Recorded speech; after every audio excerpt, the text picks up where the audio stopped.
मेरे बच्चे, आने वाले कुछ दिनों में ही तुम्हें मेरा बहुत बड़ा न्याय दिखेगा। तुम्हारे साथ बहुत अन्याय हुआ। तुम्हारी किस्मत में लिखी खुशियों से तुम्हें वंचित रखा गया।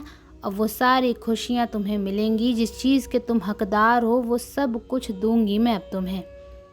और अब सबके पाप पुण्य तराजू में तोले जाएंगे मेरे बच्चे। जिन लोगों ने भी तुम्हारे साथ बुरा किया उनके कर्मों की सजा अब मैं उन्हें दूंगी। मेरी रक्षा कवच हमेशा तुम्हारे ऊपर है और बहुत बार पहले भी तुम्हारे शत्रु विफल हुए हैं।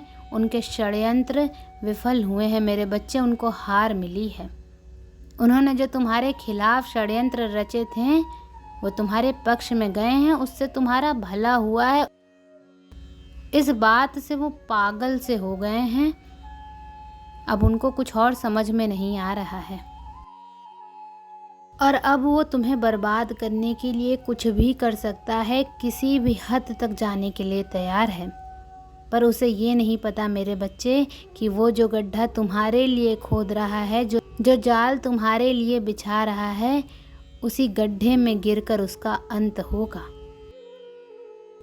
मेरे बच्चे, ऐसा हो सकता है कि उसके रचे षड्यंत्रों की वजह से तुम्हारे काम में थोड़ी देरी हुई हो सकता है तुम्हारा जो कार्य आज हो जाता वो 10 दिन बाद हो, पर वो कार्य होगा ज़रूर और उसमें तुम्हें सफलता भी मिलेगी मेरे बच्चे। अब तुम मुझसे यही बोलोगे कि माता, किसी और के कर्मों की वजह से मेरे कार्य में देरी क्यों हो रही है? वो मेरा बुरा चाहता है तो उसमें मेरी क्या गलती है? अगर उसकी वजह से मेरे कार्य नहीं बन रहे हैं, मुझे मेरी परिश्रम का फल नहीं मिल रहा है, तो फिर तो वो सफल हो रहा है माता। ऐसा कुछ नहीं है मेरे बच्चे। तुम्हारे कार्य में देरी सिर्फ इसीलिए हो रही है क्योंकि मैं उसकी हद देखना चाहती हूँ। मैं ये देखना चाहती हूँ कि वो कहाँ तक गिर सकता है और फिर मैं उसके कर्मों का फल उसे दूंगी। उसके मन में जितनी बार विचार आएंगे कि वो तुम्हें प्रताड़ित करे, वो जितनी बार प्रयत्न करेगा, उतना बड़ा दंड होगा उसका। और वो अपना समय व्यर्थ कर रहा है, उसे भी ये बात बहुत अच्छे से पता है। उसके स्वास्थ्य पे भी इस बात का असर हो रहा है और उसे ये भी बहुत अच्छे से समझ में आ गया है कि उसे भविष्य में कभी भी सफलता नहीं मिलेगी। वो अभी भी दुखी है और अपने कर्मों की वजह से उसे बचे कुचे जीवन में भी दुख ही झेलना पड़ेगा। यहाँ तक कि उसकी आत्मा को भी शांति नहीं मिलेगी। पर वो ये सोच रहा है कि जब ये सब कुछ उसके साथ होना ही है तो अब वो क्यों सुधरे, अब वो तुम्हारा पीछा क्यों छोड़ दे। और यही मूर्खता कर रहा है वो। मेरी चेतावनियों का उस पर कोई असर नहीं है। वो लाख बार असफल होकर भी यही सोच रहा है कि उसे भोगना ही है, तो वो तुम्हें भी नहीं छोड़ेगा। वो तुम्हें भी सुकून का जीवन नहीं जीने देगा। वो तुम्हारे कार्यों में बाधा इसीलिए डाल रहा है क्योंकि जैसे ही देरी हो तुम क्रोध में, आक्रोश में आकर जल्दबाजी में कोई निर्णय ले लो। बिना सोचे समझे कोई ऐसा निर्णय ले लो जो तुम्हारे खिलाफ काम करे। तो मेरे बच्चे, कुछ भी हो जाए, अपने मन को शांत रखकर अपने भविष्य के बारे में सोचकर तब कोई निर्णय लेना।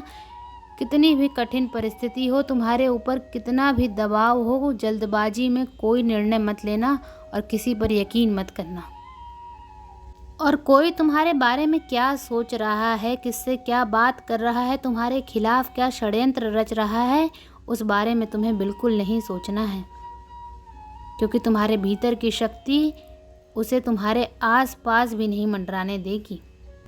वो तुम्हें 10 बातें बोलकर, तुम्हारा इस समाज में अपमान कर कर तुम्हारे दिमाग को प्रभावित कर सकता है, तुम्हारी ऊर्जा को नहीं मेरे बच्चे। वो तुम्हें हानि नहीं पहुंचा सकता है। मेरे रहते तो ऐसा वो कभी कुछ नहीं कर सकता है। वो अपने आप को ही कष्ट दे रहा है, अपनी आत्मा के लिए ही पीड़ा लिख रहा है वो अपनी किस्मत में। तुम्हें बर्बाद करने का उसका ये सपना तो इस जीवन में पूरा नहीं हो सकता मेरे बच्चे। तो तुम उसकी बातों में, उसके षड्यंत्र में अपना समय व्यर्थ मत करो। कुछ भी मत सोचो उसके जैसे इंसान के बारे में। क्योंकि मैं सब देख रही हूँ, उसके प्रतिदिन प्रतिपल की हर क्रिया मैं देख रही हूँ। और वो जितने षड्यंत्र तुम्हारे खिलाफ रचेगा उतनी सफलता तुम्हें मिलेगी। और जब मैंने निर्धारित किया होगा उसी समय पर तुम्हें सब कुछ मिलेगा। ना वो तुम्हारे समय को रोक सकता है, ना आगे बढ़ा सकता है। उसके हाथ में तुम्हारी किस्मत नहीं है, तुम्हारी माता के हाथ में तुम्हारी किस्मत है। तो उसके बारे में विचार करना, उसके बारे में सोचना छोड़ दो। उसके जैसे इंसान को अपने दिमाग से बाहर निकाल दो, क्योंकि वो जितना तुम्हारे दिमाग में रहेगा उतनी नकारात्मकता तुम्हारे पास आएगी। और तुम्हारे जीवन के लिए, तुम्हारी सफलता के लिए नकारात्मकता सही नहीं है मेरे बच्चे, क्योंकि तुम ऐसे व्यक्ति नहीं हो, तुम्हारी आत्मा ऐसी नहीं है। तुम एक पवित्र आत्मा हो। तो अपने आप को बचा कर रखो उस व्यक्ति से, उसको दूर रखो अपने विचारों से। तुमने हमेशा दूसरों का अच्छा सोचा है, हमेशा सबकी मदद की है, अपनों से छुप कर भी दूसरों की मदद की है मेरे बच्चे। और उस व्यक्ति ने हमेशा सबका बुरा सोचा है, हमेशा सबको बर्बाद करने के बारे में सोचा है, हमेशा सबको नीचा खींचने की और नीचा दिखाने की कोशिश की है। तो तुम ये सोच भी कैसे सकते हो कि वो सफल हो जाएगा? वो कभी सफल नहीं होगा। और तुम्हारे जीवन की भागदौड़ मेरे हाथ में है। और तुम्हारे जीवन में जो कुछ भी होगा वो मैं निर्धारित करूंगी, ना कि वो व्यक्ति। उसके खुद के जीवन में क्या होगा, उसके पापों का उसे क्या दंड मिलेगा, ये तो उसे खुद नहीं पता है। तो तुम ऐसे व्यक्ति से कैसे डर सकते हो कि माता वो मेरे साथ कुछ कर देगा, माता वो मेरे जीवन को कुछ कर देगा। उसका जीवन खुद मेरे हाथ में है मेरे बच्चे। तुम मेरे बच्चे हो, मेरे रहते तुम्हें कोई कुछ नहीं कर सकता है। तुम्हें सारी सफलता दिलाऊंगी मैं। और तुम्हारे शत्रु देखेंगे, वो जीवित रहेंगे, वो रोएंगे, वो माफ़ी मांगेंगे तुमसे। वो दिन लेकर आऊंगी मैं तुम्हारे जीवन में। तुम्हारी आंखों के सामने ही तुम उन सबको हारता हुआ देखोगे, रोता हुआ देखोगे, जिन्होंने एक वक्त पे तुम्हें बर्बाद करने के सपने देखे थे। पर वो सब तुम मुझ पर छोड़कर बस अपना कर्म करो। ये मत देखो कि तुम्हें लाभ हानि हो रही है, तुम्हारे सपने कब पूरे हो रहे हैं। ऐसे तो तुम थक जाओगे, ऐसे तो तुम हार मान लोगे। तुम बस ये देखो और ये सोचो कि मैं सफल होऊंगा। माता ने कहा था कि मैं सफल होऊंगा, मुझे बस सफलता चाहिए, मुझे कुछ और नहीं चाहिए। मुझे इस दुनिया में, ज़िंदगी में कुछ भी नहीं चाहिए, मुझे बस अपनी सफलता प्यारी है। और बाकी जिन लोगों ने भी मेरा बुरा सोचा है, मेरी माता न्याय करेंगी। मेरी माता सब देख रही हैं कि मेरा हृदय कितना साफ था, उसके बाद भी लोगों ने मेरे साथ क्या क्या किया। और वो हर एक आंसू का हिसाब करेंगी। मुझे अपनी माता पर यकीन है, मुझे इस दुनिया में किसी और पर यकीन नहीं है।